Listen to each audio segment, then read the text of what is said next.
nandito na naman ang inyong kabatang. Ito batang ganyang kusinera. Nagbabalik. Diba, charot? Ano, ngayon ay magluluto tayo ng kinamatisang baka o beef basta yung kinamatisang baka.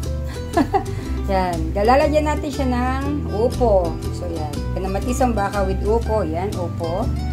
Siyempre, ang kamatis na malapit na rin mawala sa bahay kubo. Sobrang mahal, diba? My God, 10 pesos ang isa.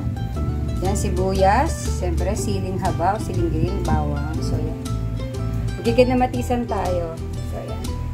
So, ngayon, palalambutin muna natin yung baka. So, ayokong gumamit ng pressure cooker. Ayoko nang pine-pressure, diba? Kahit naman anong baga, ayaw nang pine-pressure. So, yan. So, nagpakulo na ako doon ng tubig sa isang kaserola. So, yan. Doon natin siya palalambutin. Pero, at meron akong technique dyan para madaling lumambot. So, yan. Wait muna ha. Diyan muna kayo. Bye-bye. Palalambutin na natin ng baka. So, ayan. Kumukulo na. Palalambutin na. Hulog na natin yung beef and yung baka. So, yan yung technique dyan. Palalambutin. Pakukulan nyo muna yung tubig bago nyo hulog yung karne para mainit na siya at madali siyang maluto. So, huwag gumamit ng pressure cooker. Kasi diba pag pressure yun nga, pinapressure, parang ang daling maluto. Hindi nakukuha mismo yung lasa ng karne, diba, o ng baka. So ito, slow cooking lang, kumbaga, continuous yung kulo para malabog yung baka. At magkaroon ng kaldo. Alam niyo yung kaldo? Kaldo, yung tubig, yung sabaw ng baka.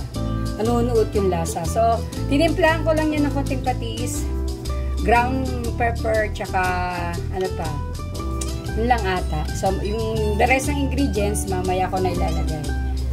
Okay, dyan muna kayo ulit. Ayan, so wait natin siguro mga 30 to 40 minutes o 30 minutes hanggang lumambot na lang yung karne ng baka. So, hayaan natin kumulo ng kumulo dyan. In low fire, siguro nasa medium high lang, medium heat lang ako hanggang sa lumambot yung karne ng baka. Okay? So, see you later!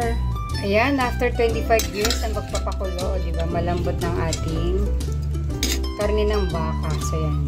Luluto na natin. O, diba, bilis lang. O, wala pang 30 minutes to. Lumambot na. So, yan. Sige na kayo ulit ha, mga kacharot!